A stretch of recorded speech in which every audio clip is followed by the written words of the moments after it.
నమస్తే, welcome to special debate. నేను Monica. ఎంకి పెళ్లి సుబ్బి చావుకొచ్చిందన్న చందంగా మారింది గల్ఫ్ పరిస్థితి. అమెరికా ఇరాన్ ఉద్రిక్తతలు గల్ఫ్ తీరంలో దడపుట్టిస్తున్నాయి. పశ్చిమాసియాలో పరిస్థితులు చేజారిపోతున్నాయి. సైప్రస్ జెండాతో హార్ముజ్ మార్గంలో ప్రయాణిస్తున్న నౌకపై టెహ్రాన్ పంజా విసిరింది. హార్ముజ్ జలసంధిని మరోసారి మూసివేస్తున్నట్లు ప్రకటించింది ఇరాన్. దాడి కారణంగా నౌకలోని ఒక సిబ్బంది మృతి చెందినట్లు యుఎస్ సెంట్రల్ కమాండ్ ధృవీకరించింది.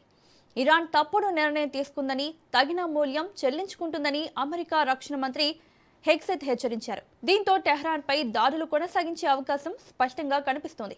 గల్ఫ్ దడదడపై ఇవాల్టి స్పెషల్ డిబేట్. హార్ముజ్ తీరంలోని 2 పట్టణాలపై అమెరికా విరుచుకుపడడంతో 10 చోట్ల భారీ పేలులు సంభవించినట్లు ఇరాన్ వెల్లడించింది. కాగా టెహ్రాన్పై 3వ విడత దాడులు పూర్తి చేశామని యుఎస్ సెంట్రల్ కమాండ్ ప్రకటించింది. మొత్తం 140 టార్గెట్లను ధ్వంసం చేసినట్లు వెల్లడించింది. బుషహర్ ప్రావిన్స్ పై జరిపిన దాడుల్లో ఒక సైనిక స్థావరంతో సహా పలు ప్రాంతాలు దెబ్బతిన్నట్లు సమాచారం. తాజా దాడులతో ఇరాన్ గగనతల రక్షణ వ్యవస్థలు అప్రమత్తమయ్యాయని ప్రభుత్వ మీడియా వర్గాలు వెల్లడించాయి.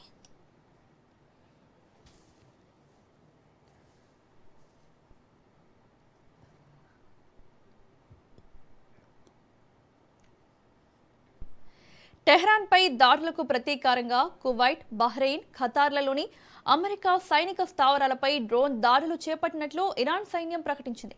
కువైట్, బహ్రెయిన్లోని యుఎస్ వైమానిక రక్షణ వ్యవస్థలు, ఆయుధ డిపో, రాడార్ స్థావరాలను లక్ష్యంగా చేసుకున్నట్లు తెలిపింది. ఈ దాడులతో బహ్రెయిన్ అంతటా సైరన్లు మోగుతున్నట్లు స్థానిక మీడియా వెల్లడించింది. దోహాలో భారీ పేలులు వినిపిస్తుండటంతో ప్రజలు సురక్షిత ప్రాంతాలకు తరలి వెళ్లాలని అంతర్గత వ్యవహారాల మంత్రిత్వ శాఖ హెచ్చరిక జారీ చేసింది. ప్రాంతీయ ఉద్రిక్తతల నేపథ్యంలో భద్రతా చర్యలు కట్టుదిట్టం చేస్తున్నట్లు గల్ఫ్ దేశాలు ప్రకటించాయి. క్షిపణి ముప్పును ఎదుర్కోవడానికి తమ గగనతల రక్షణ వ్యవస్థలు చురుగ్గా ప్రతిస్పందిస్తున్నాయని యుఏఈ వెల్లడించింది.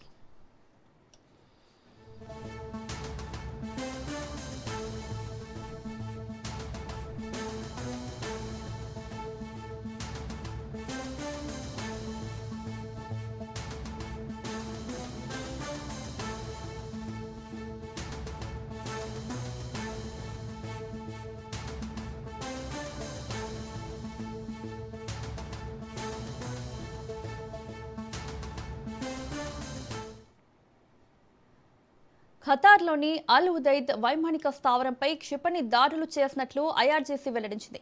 ఆ స్థావరంలోని యుద్ధ విమానాల నిర్వహణ కేంద్రం, కమాండ్ అండ్ కంట్రోల్ వ్యవస్థను పూర్తిగా ధ్వంసం చేసినట్లు పేర్కొంది. జోర్డాన్లోని ప్రిన్స్ హసన్ ఎయిర్ బేస్లో ఉన్న అమెరికా సైనిక స్థావరాలపైన క్షిపణులు ప్రయోగించినట్లు తెలిపింది. ఆ బేస్లోని కమాండ్ అండ్ కంట్రోల్ సెంటర్తో పాటు MQ-9 డ్రోన్లు ఉన్న హ్యాంగర్లను నాశనం చేశామది. అయితే ఘటనలపై అమెరికా, ఖతార్ అధికారుల నుంచి ఎటువంటి అధికారిక ప్రకటన రాలేదు. ఒమన్లోని దుఖ్ము ఓడరేవుపై ఇరాన్ భారీ దాడులు చేసింది. ఈ దాడిలో అమెరికా విమాన వాహక నౌకలు ఉపయోగించే లాజిస్టిక్స్ సహాయక కేంద్రాలు, ఇంధనం నింపే కేంద్రాలు ధ్వంసమయ్యాయి. అమెరికా బాంబు దాడులకు స్పందనగా ఒమన్పై 3వ దశ దాడులు ప్రారంభించినట్లు ఐఆర్జీసీ వెల్లడించింది. కాగా దుఖ్ము భారత్కు కీలకమైన ఓడరేవు. ఇక్కడి నుంచి పెద్ద ఎత్తున చమురు సరఫరా అవుతుంది. ఇదే అంశంపై చర్చించడానికి డిబేట్లో పాల్గొంటున్నారు ప్రొఫెసర్ మరియు విశ్లేషకులు మురళీ మనోహర్ గారు. నమస్తే సార్. నమస్తే. నమస్తే సార్. పశ్చిమాసియాలో పరిస్థితులైతే చేజారిపోతున్నాయి. హార్ముజ్ జలసంధిని ఇరాన్ మూసివేస్తామని మరొకసారి ప్రకటించింది. ఈసారి గనక హార్ముజ్ జలసంధిని మూసివేస్తే ప్రపంచ మార్కెట్పై ఎలాంటి ప్రభావం చూపుతుంది? అవునమ్మా, మళ్ళా హార్ముజ్ జలసంధి పెద్ద వివాదంగా మారిపోయింది. అందరికీ తెలుసు, అది 20% ఆయిల్ అంతా కూడా ప్రపంచానికి అందాలంటే జలసంధి ఓపెన్ ఉండాలి. అలాంటిది ఇప్పుడు జలసంధి ఒక ఆయుధంగా మారిపోయింది ఇరాన్కు. ఇది ఈ రుచి చూయించింది కూడా మనం చెప్పొచ్చు, అది అమెరికా చేసినటువంటి పని. ఇరాన్కు గతంలో ఇటువంటి ఆలోచన ఎప్పుడు ఉండేది కాదు. ఇప్పుడు వేరే గత్యంతరం లేక ఇరాన్ కూడా ఏం చేస్తుందంటే అక్కడ ఈజీగా నౌకలను ఆపేసేయడము, అమెరికాపై ఒత్తిడి తీసుకురావడం ఇలాంటిది ప్రారంభించింది. అయితే యుద్ధంలో శాంతి చర్చల సందర్భంగా ఇరాన్ పెట్టినటువంటి డిమాండ్ ఏంటంటే ఇది మా ఆధీనంలోనే ఉండాలని ఒక డిమాండ్ కూడా పెట్టింది. అయితే శాంతి స్థాపన జరగనే లేదు. 14 డిమాండ్స్లో 14 అలాగే ఉన్నాయి. అయితే వచ్చిన సమస్య అంతా ఏంటి అంటే ఇప్పుడు మళ్ళా యుద్ధం ప్రారంభమైపోయింది. సో 1000 మిసైల్స్ తోనైనా ఇరాన్ కొట్టేస్తానని ఊగిపోతున్నాడు ట్రంప్. ఎందుకు అనంటే ట్రంప్‌నే చంపేస్తామని ఇరాన్ ప్లాన్ చేసింది అని చెప్పేసి ఇజ్రాయెల్ తమ యొక్క వీటితో ఏజెన్సీస్ చెప్పాయి అని ఏదో చెప్పాడు. దాంతో ట్రంప్ రెచ్చిపోయారు. ఇప్పుడు యుద్ధము కంటిన్యూ అవుతుందా? యుద్ధం ఆగుతుందా? ఈ యుద్ధం ఫుల్ ఫ్లెడ్జ్డ్ జరుగుతుందా? లేదు ఇలాగే జరుగుతుందా? ఇలాంటి ఒక ఊగిసలాట ఉన్నటువంటి సందర్భంలో యుద్ధం అయితే ప్రారంభం అయిపోయాయి. అయితే ప్రారంభం కావడమే దేంతో ఏ మిషతో ప్రారంభమైందంటే అదిగో కమర్షియల్ నౌకలను మూడింటిని ఇరాన్ కొట్టింది. ఇది మేము సహించలేము అని చెప్పేసి అమెరికా అంటుంది. అందుకే ఇప్పుడు మళ్ళీ మొదటికి వచ్చేసింది యుద్ధం అనేది స్క్వేర్ వన్కి వచ్చేసింది. అయితే వెంకి చావు సుబ్బి పెళ్లికి వచ్చింది అని ఎట్లా అయితే సామెత మనం మాట్లాడతాము, అలా హర్ముజ్ జలసంధి ఆగిపోతే ఎన్నో దేశాలకు ఊపిరాడే అటువంటి పరిస్థితి తప్పకుండా ఏర్పడుతుంది. కనుక ఇప్పుడు మనకు కూడా ఆ సమస్య వచ్చేసింది. మనకు కూడా వెంటనే ఆయిల్ 60-65 పడిపోయినటువంటి ఆయిల్ పర్ బ్యారెల్ ఇప్పుడు మళ్ళా 75-76కి వచ్చేసింది. ఇంకా పెరుగుతుంది.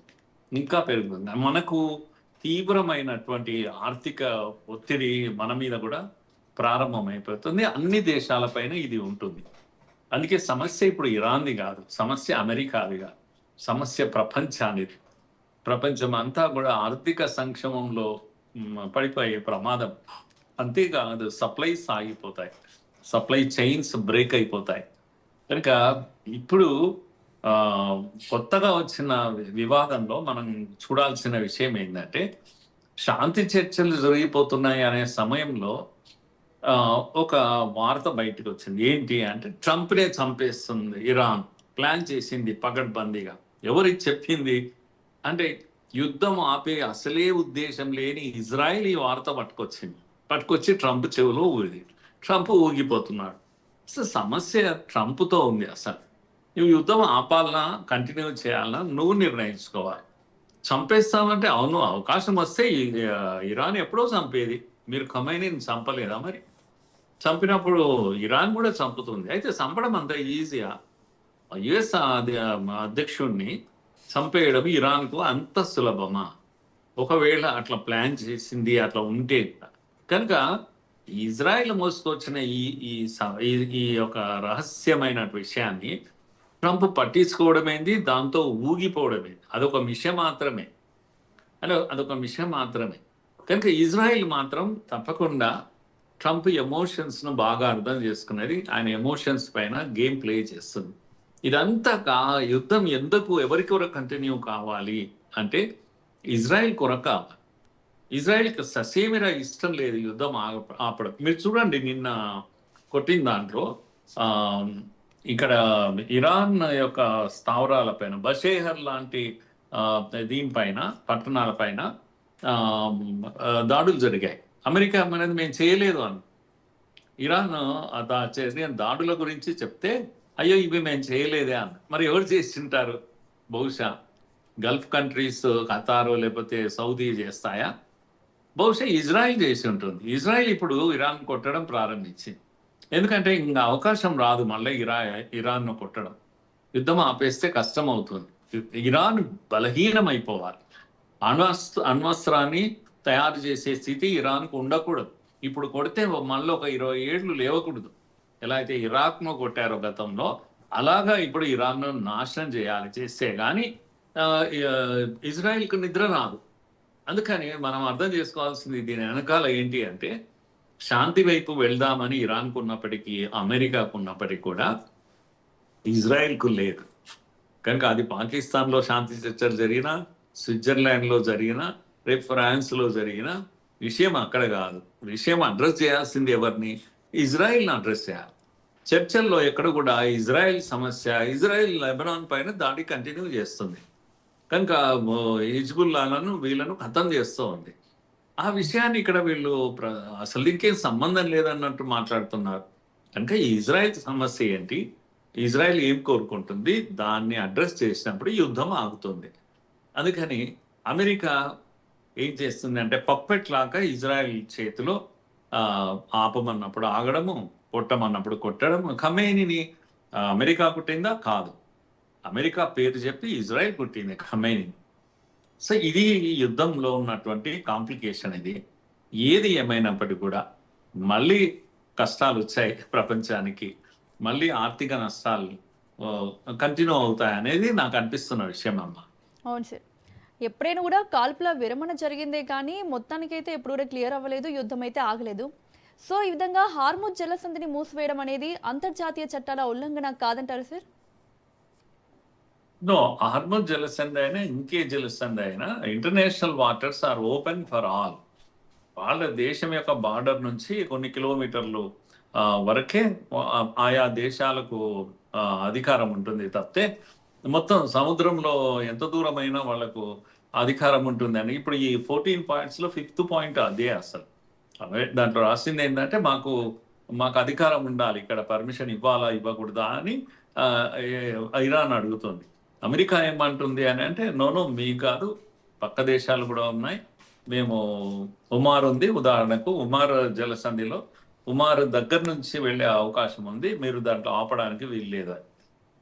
ఇరాన్ ఏమంటుంది అంటే మొత్తం హర్మోజ్ నుంచి ఒక్క పడవ పోవాలన్నా మా అనుమతి కావాలని అంటుంది. ఇది దుర్మార్గం. అది అందుకే ఇంటర్నేషనల్ వాటర్ ఉమార్ ఏమనడం లేదు, ఉమార్ వదిలేస్తుంది కనుక నువ్వు ఆపొద్దు అని అమెరికా అంటుంది. ఇరాన్ కొడుతూ ఉంది. ఇరాన్కి ఎందుకంటే పట్టు కోల్పోవాలని లేదు. ఇప్పుడు హర్మూజ్ జలసంధి పైన పూర్తి పట్టు సాధించాలి, ఇంకెవరినైనా ఏ దేశానైనా ఇబ్బంది పెట్టవచ్చు అనేటువంటి ఒక ఇది దొరికింది, దానికి అవకాశం దొరికింది. కనుక హర్మూజ్ జలసంధి సబ్జెక్ట్ ఏంటి అంటే ఇంటర్నేషనల్ వాటర్ ఫ్రీ ఫ్లో ఉండాలి. ఈరోజు కూడా ఇండియా ఆ డిమాండ్ చేసింది. అంతర్జాతీయ వాటర్స్లో ఎటువంటి అడ్డంకులు ఉండకూడదు, ఏ పేరున ఏ దేశం కూడా దాడులు చేయకూడదు. ముఖ్యంగా కమర్షియల్ షిప్స్కు ఆ అష్యూరెన్స్ కావాలి ఇంటర్నేషనల్ స్థాయిలో అనేది ఇండియా చెప్తున్నటువంటి విషయం. అది వాస్తవం కూడా. లేకపోతే సప్లై చైన్స్ అన్నీ ఆగిపోతాయి. ఆహార పదార్థాలు కూడా ఉంటాయి, మందులు ఉంటాయి, ఎన్నో ఉంటాయి.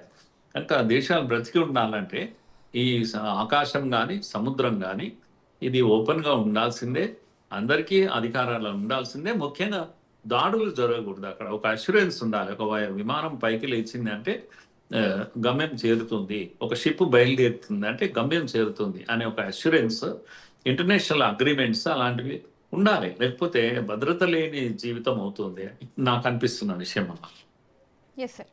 సార్ ఇప్పుడు ఇజ్రాయిల్కి సపోర్టింగ్గా అమెరికా వచ్చింది, రేపటి రోజున ఇరాన్కి సపోర్టింగ్గా రష్యా కానీ చైనా కానీ ఇంకో దేశం అట్లా యాడ్ అయ్యి ఈ విధంగా దేశాల మధ్య ఘర్షణ పెరిగి ఇది 3వ ప్రపంచ యుద్ధానికి సంకేతంగా మారే ప్రమాదం ఉందా?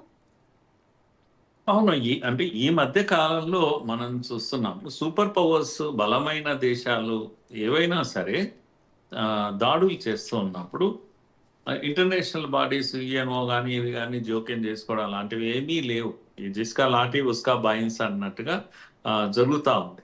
అందుకే ఇప్పుడు ఉదాహరణకు మనమే ఉన్నాము, మనము పాకిస్తాన్ బార్డర్ను క్రాస్ చేసి సర్జికల్ స్ట్రైక్ అన్నాం, కొట్టి వచ్చాము. మొన్న కూడా సింధూర్ అప్పుడు కూడా మన మిసైల్స్ పోయినాయి, కొట్టాయి.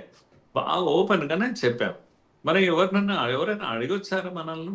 ఏదైనా ఇంటర్నేషనల్ బాడీ ఎందుకు మీరు క్రాస్ చేశారు అని చెప్పేసి మనల్ని అడిగారా? కనుక ఏ దేశమైనా కూడా ఈ మధ్య కాలంలో ఎవడికి బలం ఉంటే వాడు నడిపిస్తున్నాడు, బలం లేనివాడు దిక్కుదోచని స్థితి ఏర్పడుతుంది. అలాంటిదే ఇప్పుడు ఇది కూడా. అమెరికా యుద్ధం చేస్తూ ఉంది, దాడులు చేస్తూ ఉంది, తనకు అనుకూలంగా లేని దేశాలను నిర్బంధించే ప్రయత్నం చేస్తుంది. కానీ జోక్యం ఎక్కడైనా కనిపిస్తుందా? చైనా జోక్యం చేసిందా? లేదు.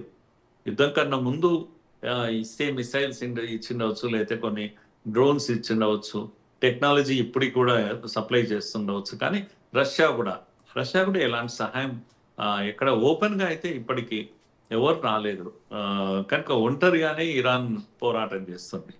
అంతటా అలాగే జరుగుతున్నాయమ్మా. ఏ యుద్ధమైనా కూడా అలాగే జరుగుతున్నాయి. ఇంకో జోక్యం పెద్ద దేశాలు ఏవి కూడా ఆ వైపు నిలబడి సపోర్ట్ చేస్తున్నటువంటి ఇది కనబడడం లేదు. సో అందుకే నేను అనుకుంటున్నాను ఇరాన్కి ఇప్పటికిప్పుడు పెద్ద సపోర్ట్ వస్తుంది బహిరంగ. అందరూ కూడా ఆర్థికమైనటువంటి నష్టాలనే లెక్కలోకి తీసుకుంటున్నారు.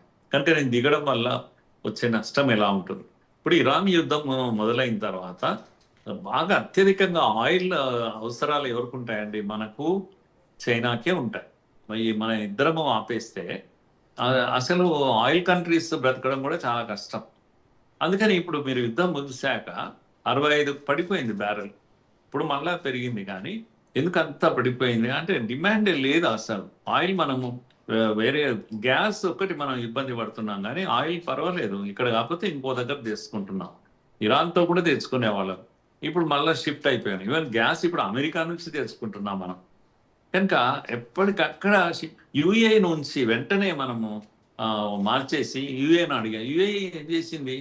వెళ్ళి ఒపెక్ కంట్రీ నుంచి బయటికి వచ్చింది. తను ఫ్రీ అయిపోయి ఆయిల్ అమ్ముకోవడానికి వచ్చింది. ఇప్పుడు మనకు కావలసినంత ఆయిల్ యుఏ నుంచి లభిస్తాం. సో అందుకని దేశాలు ఏం చేస్తున్నాయంటే తమ వ్యక్తిగత స్వార్థాన్ని చూసాయి. యూరోపియన్ యూనియన్ ఉంది, ఇప్పుడు అమెరికాతో కోపంగా ఉంది. మాకు అవసరం లేదు, నీ రక్షణ కూడా అవసరం లేదు ఇప్పుడు అనే పరిస్థితి వచ్చేసింది. గల్ఫ్ కంట్రీస్ ఉన్నాయి, అమెరికా రక్షణ ఇవ్వగలుగుతుందా? ఇవ్వలేకపోతున్నాయి. నాటో కంట్రీసే అమెరికాతో ఉన్నట్లేదు. కనుక ఎందుకు ఎవడి అవసరాలు వాళ్ళు చూసుకుంటున్నారు, ఆర్థిక అవసరాలు చూసుకుంటున్నారు. కనుక తమ అవసరాలు పక్కకు పెట్టి ఇంకో దేశంతో నిలబడి యుద్ధాలు చేసేటువంటి స్థితి ఎందుకో ప్రపంచంలో ఎక్కడ కూడా మనకు కనిపించడం లేదు. అందుకే ఇప్పటికిప్పుడు ఇరాన్ పక్కన నిలబడి అమెరికాతో యుద్ధాలు చేసే దేశాలు బయలుదేరుతాయి, వరల్డ్ వార్ వైపు వెళ్తుంది అనేది నాకెందుకు అలా అనిపించడం లేదు. అటువంటి అవకాశమే లేదు. మరి ఏముంటుంది అంటే ఇరాన్ దిగిరాక తప్పదు, ఒప్పందాలు చేసుకోక తప్పదు. అమెరికా కూడా దిగిరాక తప్పదు. ఎందుకంటే తొందరలోనే ఇజ్రాయెల్లో కూడా ఎన్నికలు ఉన్నాయి. నేను అనుకుంటాను అక్టోబర్ నవంబర్లో ఎన్నికలు ఉన్నాయి. అక్టోబర్లో ఇజ్రాయెల్లో ఉన్నాయి, నవంబర్లో అమెరికాలో ఉన్నాయి. కనుక నెతన్యాహు పీరియడ్ కూడా అయిపోయింది, ఎప్పుడో అయిపోయింది. కనుక బెన్నెట్ అనేవాడు, నఫ్తాలి బెన్నెట్ అనేవాడు ఎప్పుడు విజయడంక మోగించాలని చూస్తున్నాడు. కనుక ఎన్నికలు ఇవన్నీ ముందు పెట్టుకొని ఇంకా యుద్ధాలు. అందుకే ఇజ్రాయెల్ ఏం చేస్తుంది అంటే ఇజ్రాయెల్లో ఇప్పటికి కూడా వాళ్ళ రక్తదాహం అంటాం, యుద్ధం యొక్క దాహం ఎంత ఉంది అంటే అసలు నువ్వు ఇరాన్ను కొట్టనే లేదురా బాబు, నువ్వు దిగిపో అని అంటున్నారు నెతన్యాహు. ఏం చేశావు, ఏం సాధించావు? మనకు అప్పుడు ఎప్పుడైతే హమాస్ దాడి జరిగిందో ఆ దాడిలో కొన్ని వందల మంది, వేల మంది మనుషులు చనిపోయారు. ఆ కసి ఇంకా ఉంది వాళ్ళ లోపల. వీళ్ళు హమాస్ను చంపేశారు, అందరినీ చంపేశారు. హిజ్బుల్లాను చంపుతున్నాడు నెతన్యాహు. అయినా వాళ్ళు హ్యాపీగా లేరు నెతన్యాహు మీద. నీ చేత కాలేదు, నువ్వు వెళ్ళిపో. వాడు బెనెట్ అనేవాడు వస్తే వాడు మొత్తం అంతూ చూస్తాడు. బెనెట్ ఏమంటున్నాడు అనంటే, మేము ఇప్పుడు ఇరాన్లో ఇప్పుడు ఖతం చేస్తాను నేను వస్తే, అంతేకాదు టర్కీని కూడా ఖతం చేస్తాను, ఎవరిని వదలని వాడు ఇంకా రెచ్చగొడుతున్నాడు ప్రజలు. కనుక ప్రజలు ఊగిపోతా ఉన్నారు, నెతన్యాహుని ఎప్పుడు దించేయాలని చూస్తున్నారు. ఇన్ని యుద్ధాలు చేస్తున్నా, ఇంత నాశనం చేస్తున్నా ఇజ్రాయెల్లో పరిస్థితి ఏంటి అంటే నెతన్యాహు గెలిచే పరిస్థితి లేదు. కనుక బెనెట్ వస్తారు. సో ఇవి ఆయా దేశాల్లో ఉన్నటువంటి సమస్యలు. అమెరికాలో కూడా అంతే, బై ఎలక్షన్స్ ఉన్నాయి యుఎస్లో. కనుక ట్రంప్ పట్ల హ్యాపీగా లేరు. ఈ యుద్ధాన్ని ఎలా ముగించాలో కూడా అర్థం కాని పరిస్థితి ట్రంప్కి ఏర్పడ్డది. మొదలైతే పెట్టాడు కానీ ఎట్లా క్లోజ్ చేయాలి, ప్రజల సంతృప్తి ఎట్లా ఉండాలి, తర్వాత కంటిన్యూ చేసేంత ఆయుధ సామాగ్రి కూడా లేదని ఇప్పుడు అమెరికాలో ఉన్నటువంటి పరిస్థితి. వాళ్ళ దగ్గర కొన్ని ముఖ్యంగా కొన్ని వెపన్స్ అయిపోతున్నాయని. కనుక స్పేస్ తీసుకుంటే ముఖ్యంగా డ్రోన్స్ లేకపోతే ఐరన్ డోమ్స్ ఉంటాయి కాపాడడానికి, ఈ గల్ఫ్ కంట్రీస్కి ఇవ్వాలి. వీళ్ళ దగ్గరనే లేవు, అమెరికా దగ్గరనే లేవు. యాంటీ మిసైల్స్ గల్ఫ్ కంట్రీస్కి ఇవ్వాలి, వీళ్ళ దగ్గరనే లేవు. ఇవి తయారు చేసుకోవడానికి స్పేస్ కావాలి. అందుకే యుద్ధం ఆపుతుంటాడు మధ్య ట్రంప్. ఎందుకు ఆపుతాడు అంటే చేతకాక దాన్ని కంటిన్యూ చేయలేక. సో ఇలాంటి పరిస్థితులు అన్నీ ఉన్నాయి కనుక నేను ఆశిస్తున్నది ఏంటంటే ఇది యుద్ధం కంటిన్యూ అవుతుంది అనుకోవడానికి వీల్లేదు, ఇంటెన్సిఫై కానికి కూడా వీల్లేదు. తగ్గుతుంది, ఆగిపోతుంది, మళ్ళా స్టార్ట్ అవుతుంది. ఎందుకంటే యుద్ధాలు ఈ మధ్య కాలంలో హాయిగా పడుకొని నిద్రపోయి భోంచేసి వచ్చి మళ్ళీ యుద్ధం చేసేటువంటి సంవత్సరాలు 3 సంవత్సరాలు 4 సంవత్సరాలు రష్యా ఉక్రెయిన్ ఇవన్నీ చూస్తున్నాం. అలాంటి యుద్ధాలు ఇప్పుడు ఎక్కువగా జరుగుతున్నాయి. నేను అనుకుంటాను ఇప్పటికిప్పుడు కొంప మునిగేది కాదు. అందుకే ఇప్పుడు చైనా కానీ మనం కానీ ప్రత్యామ్నాయ మార్గాలను ఎన్నుకున్నాం అప్పుడే.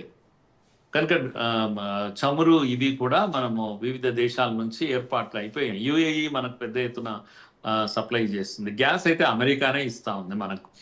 సో కష్టాలు మొన్నటి యుద్ధం అప్పుడు అంత తీవ్రంగా ఉండకపోవచ్చు. నాకు అనిపిస్తున్నాయి, అంటే నాకు కనపడుతున్న చిత్రం ఇలా కనిపిస్తుందమ్మా. Yes sir. సో హార్ముజ్ జలసంధి భద్రత దెబ్బతింటే గ్లోబల్ సప్లై చైన్స్ ఎంతవరకు దెబ్బతింటాయి సార్? అవును, మీరు అన్నది అది నిజం. 20%నే అది సప్లై అక్కడ ఉంటుంది. కానీ ప్రత్యామ్నాయాలు కనుక జరిగితే, మార్గాలు వెతికితే, ఇప్పుడు సౌదీలో మనకు ధరలు పడిపోయినాయి బాగా. ఎందుకు అని అంటే వాళ్ళు అక్కడ నుంచి పంపాలి. హర్ముజ్ జలసంధి వాళ్ళకు ఒక ఇది ఉంది. అది లేనప్పుడు ఏమవుతాయి, ధరలు పడిపోతాయి విపరీతంగా. ప్రత్యామ్నాయ మార్గాలు వెతుకుతాయి. కనుక మనం ఇంతకు మొదల ఏమంటాం, టాప్ సీట్ టర్వీ అయిపోతుంది, ప్రపంచం తలకిందులు అయిపోతుంది అనే పరిస్థితి లేదు. కాకపోతే అక్కడ గల్ఫ్ దేశాలకైతే కష్టాలు తప్పవు. వాళ్ళకు అమ్ముకోవాలి, అమ్ముకుంటేనే వాళ్ళకు బ్రతుకుదేరు. కనుక గల్ఫ్ దేశాలు అంత రిచ్ కంట్రీస్ ఇప్పుడు ఇరాన్ కారణంగా వాళ్లకు తమ డైలీ అమ్మాల్సినటువంటి సరుకు అమ్ముడుపోవడం లేదు. అది వాళ్ళ సమస్యగా మారింది, మిగతా ప్రపంచానికి సమస్యగా లేదు. ప్రపంచము ప్రత్యామ్నాయ మార్గాలను ఈవెన్ రష్యాలో కూడా ఇప్పుడు ఆయిల్ తగ్గిపోయి సప్లై చేయలేకపోతుంది రష్యా కూడా. సో ఆ విధంగా ఏమంటాం అంటే రీఅలైన్మెంట్ అని అంటాం దీన్ని మనం. కనుక ఆర్థికమైనటువంటి విషయాలు ఎప్పుడు కూడా ఊరికే ఉండవు. ఆకలితో చావకూడదు మనిషి. కనుక వెంటనే దేశాలు కూడా ఏం చేస్తాయంటే ఈ రీఅలైన్మెంట్ చేసుకుంటూ ఉంటాయి. ఎట్లయితే ఇంత యుద్ధ సమయంలో యుఏఈ చేసిన పని ఏంటి అంటే ఒపెక్ కంట్రీ నుంచి బయటికి రావడం. ఎందుకు వచ్చింది అట్లా? ఇస్లామిక్ కంట్రీ కదా. ఎందుకు వచ్చింది అని అంటే హాయిగా అమ్ముకుంటానంటే మీరెవరో బాబు నన్ను ఆపడానికి? ఒపెక్లో ఉంటే నేను అమ్మలేదు, బయటకు వచ్చేసింది. మనమే కొంటున్నాం డైరెక్ట్గా. నంబర్ 1 మనమే ఒప్పందం చేసుకున్నాను. మనకు అత్యధికంగా ఆయిల్ యుఏ నుంచి వస్తాం. సో ఇలా అన్ని దేశాలు కూడా రీఅలైన్మెంట్ అవుతూ ఉన్నాయి, యుద్ధానికి తగ్గట్టుగా సర్దుకుపోవడం మొదలు పెట్టేశాయి. కనుక టెన్షన్స్ తగ్గుతాయి, ఇంకా తగ్గుతాయి. సో ఈ గల్ఫ్ సంక్షోభం వెనుక భద్రతా అంశాలే ప్రధానమా సార్, లేదంటే చమురు, భౌగోళిక, రాజకీయ కారణాలు కూడా ఉన్నాయా? ప్రధానంగా మనకు 3 దేశాలు దీంట్లో ఇన్వాల్వ్ అయ్యాయి: ఇజ్రాయెల్, అమెరికా, ఇరాన్. ఇరాన్ యొక్క మతవాదం శృతిమించిన మతవాదం, అంటే రాజకీయ కారణాలని చెప్పాలి, ఒక రకంగా చెప్పాలంటే. కనుక ఇరాన్ తన ఆధిపత్యం కోసం, ముఖ్యంగా ఇస్లామిక్ వరల్డ్లో తన యొక్క బలం నిరూపణ కోసం 3 టెర్రర్ సంస్థలను నిలబెట్టింది. హమాస్ను కానీ, లేకపోతే హిజ్బుల్లాలు కానీ, హూతీలను, వీళ్ళందరినీ పెంచి పోషిస్తాను. ఇప్పటికైనా ఇరాన్ వాళ్ళకు డబ్బులు పంపడం ఆపేస్తే, వాళ్ళకు భోజనం పెట్టడం ఆపేస్తే యుద్ధమే లేదు అసలు. ఇజ్రాయెల్ ఎందుకు యుద్ధం చేస్తుంది? పనిలేక చేయాలని లేదు. పాపం వాళ్ళ యొక్క పరిస్థితి, ఎప్పుడు యుద్ధంలో ఉంటారు ఇజ్రాయెల్ వాళ్ళు బంకర్స్లో ఉంటారు. కొందరిని మ్యాడ్ అయిపోతున్నారని చెప్పేసి కొన్ని విదేశాలకు పంపిస్తారు. వాళ్ళు 1 రోజులు 2 నెలలు ఉండి రండి అని చెప్తారు. ఇలా ఉండి మెంటల్లీ స్టేబుల్ అవుతారు, మళ్ళీ అవుతారు. ఎందుకంటే బంకర్లలో జీవితాలను గడిపేస్తుంటారు వాళ్ళు. దాడులు మొదలు కాగానే ప్రకటన వస్తుంది, అందరు బంకర్లో వెళ్తారు. ఎంతకాలం ఇలా బంకర్లో బ్రతకాలి ఫ్రీగా రోడ్ల పైన? అందుకని ఈ సమస్య ఎవరిది అంటే ఇజ్రాయెల్ బ్రతుకుదెరువు సమస్య, ఇరాన్ యొక్క ఆధిపత్య సమస్య. ఈ రెండింటి మాటలు అమెరికా ఏంటి అంటే, America is a puppet in the hands of Israel. కనుక ఈ 3 ఓ రకంగా చెప్పాలంటే పొలిటికల్ రీజన్స్ ఇది. కనుక మనం ప్రపంచానికి అందరికీ ఇది అర్థమైనటువంటి విషయం. ఇస్లామిక్ వరల్డ్ కూడా ఇప్పుడిప్పుడే అర్థమవుతుంది, దీనివల్ల సాధించేది ఏమీ లేదని. చూడాలి భవిష్యత్తులో ఎలా దీనికి ముగింపు పలుకుతారనేది మనం వేచి చూడాల్సిన విషయం. సో ఈ సంక్షోభం వల్ల గల్ఫ్ దేశాల్లో పనిచేస్తున్న లక్షలాది భారతీయుల భద్రతకు ఏమైనా ముప్పు పొంచి ఉందా సార్? తప్పకుండా. ఇప్పటికే చాలా మంది వచ్చేసారు. సుమారుగా 80-90 లక్షల మంది అక్కడ ఉన్నారు. ముఖ్యంగా ఇక్కడ బ్రతుకుదెరువు లేకనే అక్కడికి వెళ్ళారు వాళ్ళు. ఇప్పుడు అక్కడ కూడా బ్రతుకుదెరువు లేకుండా అయిపోయింది. కనుక వాళ్ళంతా కష్టాల్లో పడ్డారు. చాలా మటుకు చిన్న చిరుద్యోగాలు ఎవరైతే చేస్తున్నారో వాళ్ళందరికీ ఆర్థిక సమస్యలు ఉన్నాయి. ఇప్పటికిప్పుడు ఏమంటాం, దాడులు, వాటి వల్ల ప్రాణ నష్టం అలాంటిది ఏమీ లేకపోయినప్పటికీ కూడా ఆర్థికంగా అయితే వాళ్ళకు ఇబ్బందులు ఉన్నాయి. చిన్న చిన్న చిరుద్యోగులు వీళ్ళంతా కూడా కాంట్రాక్ట్స్ రద్దయిపోతున్నాయి అని వింటున్నాం మనం. కనుక వాళ్ళంతా రిటర్న్ రావాలి ఇప్పుడు. కనుక వాళ్ళను ఎలా కాపాడుకోవాలి? ఇండియా కూడా చాలా సీరియస్‌గా ఉంది వాళ్ళ గురించి. గట్టి సహాయం ఇక్కడ నుంచి అష్యూరెన్స్ గాని ఇవన్నీ కూడా ఉన్నప్పటికి కూడా ఏది ఏమైనా యుద్ధం అనేది ఎవరికీ శాంతి లేకుండా చేస్తుంది. మన భారతీయులకు తప్పకుండా అక్కడ సమస్య అనేది ఉంది అని ఇప్పుడొస్తున్నటువంటి వార్తలు. ఈవెన్ కొందరు అప్పుడు యుద్ధం జరిగే సమయంలో కుటుంబాలుగా అట్లా ఆస్తులను అమ్మేసుకొని వచ్చేసారు కొందరు. కొన్ని దృశ్యాలు చూస్తుంటే వాళ్ళు పెంచిన కుక్కలను కూడా తెచ్చుకున్నారు పాపం ఫ్లైట్‌లో నుంచి. ఇవన్నీ మనం దృశ్యాలు చూస్తా ఉన్నాం. అంటే ఇది ఒక రకమైన పెద్ద డిస్టర్బెన్స్. పెద్ద నంబర్ మనదే కనుక మనకు ఇంకా చాలా కేరళ ప్రజలు చాలా ఎక్కువ పోతూ ఉంటారు అక్కడ. కేరళ మనకు రెమిటెన్సెస్ అత్యధికంగా విదేశీ మారక ద్రవ్యం వచ్చేది కేరళ నుంచి వస్తుంది. ముఖ్యంగా ఈ గల్ఫ్ కంట్రీస్ నుంచి వచ్చే డబ్బంతా కూడా మన దేశానికి ఫారిన్ ఎక్స్‌చేంజ్ రూపంలో బాగా వస్తుంది. అమెరికా వీటి నుంచి కూడా వస్తుంది. కానీ అత్యధికంగా అరబ్ కంట్రీస్ నుంచే మనకొచ్చేది. ఇది ఓ రకంగా మనకు నష్టము. మన వాళ్ళకి నష్టమే. Okay sir. Thank you sir. Special డిబేట్లో థాంక్స్ పాల్గొని అమ్మా. మీ అభిప్రాయాన్ని షేర్ చేసుకున్నందుకు thank you so thanks. Much sir. ఇది ఇవాల్టి స్పెషల్ డిబేట్. చూస్తూనే ఉండండి రాజ్ న్యూస్.